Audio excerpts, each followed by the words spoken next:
নমস্কাৰ এই মুহূৰ্তৰ সময়ৰ প্ৰত্যেকগৰাকী জনতালৈ দিবলৈ ওলাইছো ডাঙৰ খবৰ।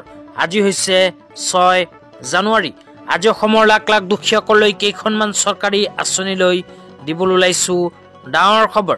তো যিসকল মানুহে ভিডিঅ'টোত ক্লিক কৰিছে অনুগ্ৰহ কৰি ভিডিঅ'টো স্কিপ নকৰি প্ৰথমৰ পৰা শেষলৈ চাই থাকিব, কিয়নো এইটো ভিডিঅ'ৰ মাজত এছএইচজি গোটৰ মহিলাসকলক 10,000কৈ টকা প্ৰদানৰ পৰা আৰম্ভ কৰি কৃষকসকললৈ কেইখনমান গুৰুত্বপূৰ্ণ খবৰ প্ৰদান কৰিম। অনুগ্ৰহ কৰি ভিডিঅ'টো স্কিপ নকৰি প্ৰথমৰ পৰা শেষলৈ চাই থাকিব। লগতে মোৰ চেনেলত নতুন হলে প্লিজ চেনেলটো ছাবস্ক্ৰাইব কৰি মোৰ লগত থাকিব। তো বলক ভিডিঅ'টো আৰম্ভ কৰি আজিৰ প্ৰথমটো গুৰুত্বপূৰ্ণ খবৰৰ বিষয়ে বিস্তাৰিত জানি লওঁ। তো আজিৰ প্ৰথমটো গুৰুত্বপূৰ্ণ খবৰ হ'ল অসমৰ শিক্ষাৰ্থীসকলৰ বাবে। তো আপোনালোকে মোবাইল স্ক্ৰীনত চাব পাৰিছে এনেকৈ এখন আপডেট ইতিমধ্যে আমাৰ হাতত আহি পৰিছে। তো ইয়াতে শিক্ষাৰ্থীসকলৰ বাবে কি কোৱা হৈছে প্ৰথমে পঢ়ি শুনাই দিছোঁ, তাৰপিছত বিতংভাৱে আপোনালোকক বুজাই দিম। তো ইয়াতে লিখা আছে নিযুত মইনা আঁচনি। তো শিক্ষাৰ্থীসকলৰ বাবে অসম চৰকাৰে ঘোষণা কৰিছে নিযুত মইনা আঁচনি। তাৰপিছত লিখা আছে নিযুত মইনা আঁচনিৰ শুভাৰম্ভ কন্যা শিক্ষাৰ সশক্তিকৰণ। কন্যা শিক্ষাৰ্থীৰ উচ্চ শিক্ষা প্ৰচাৰ আৰু বাল্য বিবাহ নিৰ্মূল কৰাৰ হেতু নিযুত মইনা আঁচনিৰ অধীনত আৰ্থিক সাহায্য প্ৰদানৰ লক্ষ্য গ্ৰহণ কৰিছে অসম চৰকাৰে। তো ইতিমধ্যে শিক্ষাৰ্থীসকলক অসম চৰকাৰে নিযুত মইনা আঁচনিৰ 3টাকৈ কিস্তি প্ৰদান কৰিছে। তো উচ্চ মাধ্যমিকত 2,91,542 গৰাকী শিক্ষাৰ্থীসকলে লাভ কৰিছে টকা। তাৰপিছত কৈছে স্নাতক ইউজিত 1,54,026 গৰাকী হিতাধিকাৰী বা শিক্ষাৰ্থীয়ে লাভ কৰিছে টকা।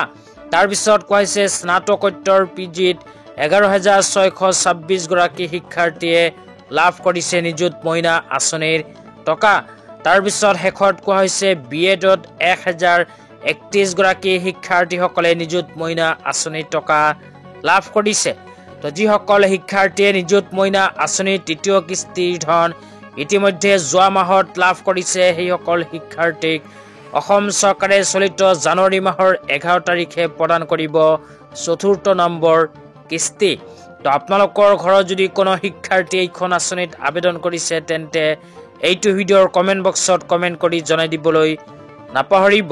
তেতিয়া আপোনালোকক দিবলৈ ওলাইছোঁ আজিৰ দ্বিতীয়টো খুবেই গুৰুত্বপূৰ্ণ খবৰ। তো আজিৰ দ্বিতীয়টো গুৰুত্বপূৰ্ণ খবৰ হ'ল এছএইচজি গোটৰ মহিলাসকলৰ বাবে।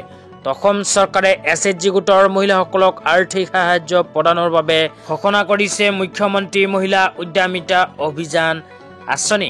তো যিসকল এছএইচজি গোটৰ মহিলাসকলে মুখ্যমন্ত্ৰী মহিলা উদ্যমিতা অভিযান আঁচনিৰ ফৰ্ম ফিল-আপ কৰি জমা দিছিল সেইসকল মহিলাক 10,000কৈ টকা প্ৰদানৰ ভেৰিফিকেশ্যনৰ কাম অসম চৰকাৰে ইতিমধ্যে সম্পূৰ্ণ কৰিছে। তো যিসকল আত্মসহায়ক গোটৰ মহিলাসকলে 10,000কৈ টকা পোৱাৰ বাবে মুখ্যমন্ত্ৰী মহিলা উদ্যমিতা অভিযান আঁচনিৰ ফৰ্ম ফিল-আপ কৰি জমা দিছিল, লগতে ভেৰিফিকেশ্যন কৰিছে সেইসকল মহিলাই লাভ কৰিব 10,000কৈ টকা। তো আপোনালোকে ভেৰিফিকেশ্যনৰ সময়ত ভেৰিফিকেশ্যন কৰিছেনে নাই নিশ্চয় এইটো ভিডিঅ'ৰ কমেণ্ট বক্সত কমেণ্ট কৰি জনাই দিব। তো যিসকল এছএইচজি গোটৰ মহিলাসকলে ভেৰিফিকেশ্যনৰ সময়ত নিজৰ নামখন ভেৰিফাই কৰিছে, লগতে সকলো এলিজিবিলিটি ক্ৰাইটেৰিয়াৰ ভিতৰত পৰিব সেইসকল আত্মসহায়ক গোটৰ মহিলাসকলেহে লাভ কৰিব 10,000কৈ টকা। আৰু লগতে যিসকল আত্মসহায়ক গোটৰ মহিলাসকলে 10,000কৈ টকা পোৱাৰ যিবোৰ এলিজিবিলিটি ক্ৰাইটেৰিয়া আছে সেইবোৰৰ ভিতৰত নপৰিব সেইসকল মহিলাই 10,000কৈ টকা নাপাব। অসম চৰকাৰৰ ঘোষণা অনুযায়ী অসমৰ 32 লাখ মহিলাসকলে 10,000কৈ টকা পোৱাৰ বাবে উপযুক্ত। অসমত কিন্তু মুঠ 40 লাখ আত্মসহায়ক গোটৰ মহিলা আছে। তো 40 লাখৰ ভিতৰত 32 লাখ মহিলাসকলেহে 10,000কৈ টকা পোৱাৰ বাবে যোগ্য। তো যিসকল যোগ্য মহিলা সেইসকল মহিলাই অহা ফেব্ৰুৱাৰী মাহত নিজৰ বেংক একাউণ্টত লাভ কৰিব 10,000কৈ টকা। তো এতিয়া আপোনালোকক দিবলৈ ওলাইছোঁ আজিৰ তৃতীয়টো খুবেই গুৰুত্বপূৰ্ণ খবৰ। তো আপোনালোকে মোবাইল স্ক্ৰীনত চাব পাৰিছে অসমৰ শিক্ষা বিভাগৰ ফালৰ পৰা এনেকৈ এখন আপডেট প্ৰদান কৰিছে। তো ইয়াতে লিখা আছে অসম চৰকাৰৰ বিদ্যালয় শিক্ষা বিভাগৰ এক গুৰুত্বপূৰ্ণ পদক্ষেপ। তো অসম চৰকাৰে বিদ্যালয় শিক্ষা বিভাগৰ ফালৰ পৰা এখন গুৰুত্বপূৰ্ণ আপডেট প্ৰদান কৰিছে।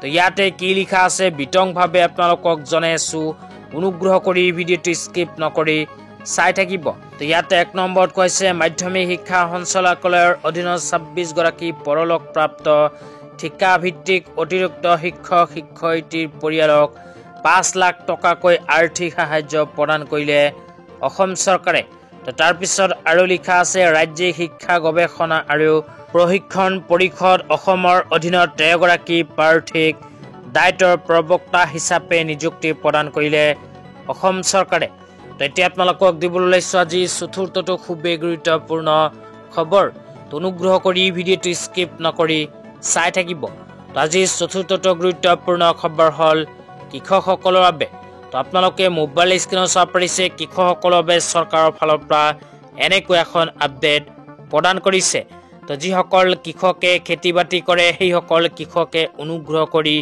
আপডেটটো মিছ নকৰিব কিয়নো ভাৰত চৰকাৰে কৃষকসকলৰ বাবে ঘোষণা কৰিছে নতুনকৈ এখন বিশেষ আঁচনি তো যিসকল কৃষকে খেতি বাতি কৰে সেইসকল কৃষকে খেতি বাতি কৰাৰ পিছত নিজৰ খেতিৰ দ্বাৰা যদি প্ৰাকৃতিক দুৰ্যোগ বানপানী আৰু কীট পতংগৰ পৰা ক্ষয়ক্ষতি হোৱাৰ পিছত চৰকাৰৰ ফালৰ পৰা আৰ্থিক সাহায্য পাব বিচাৰে তেন্তে এইখন আঁচনিত কৰিব লাগিব আবেদন তো আঁচনিখনৰ নাম হ'ল প্ৰধানমন্ত্ৰী ফচল বীমা যোজনা আঁচনি এইখন আঁচনিত আবেদন কৰাৰ পিছত কৃষকসকলৰ খেতি বাতি যদি বানপানী প্ৰাকৃতিক দুৰ্যোগ আৰু কীট পতংগৰ ফলত ক্ষয়ক্ষতি হয় তেন্তে এইখন আঁচনিৰ জৰিয়তে চৰকাৰে প্ৰদান কৰিব আৰ্থিক সাহায্য তো যিসকল কৃষকে প্ৰধানমন্ত্ৰী ফচল বীমা যোজনা আঁচনিত আবেদন কৰিব বিচাৰে সেইসকল কৃষকে অহা 15 ফেব্ৰুৱাৰী 2025 তাৰিখৰ পূৰ্বে কৰিব লাগিব আবেদন কিয়নো ইয়াতে কোৱা হৈছে বড়ো ধান আৰু কুঁহিয়াৰ শস্যৰ বীমা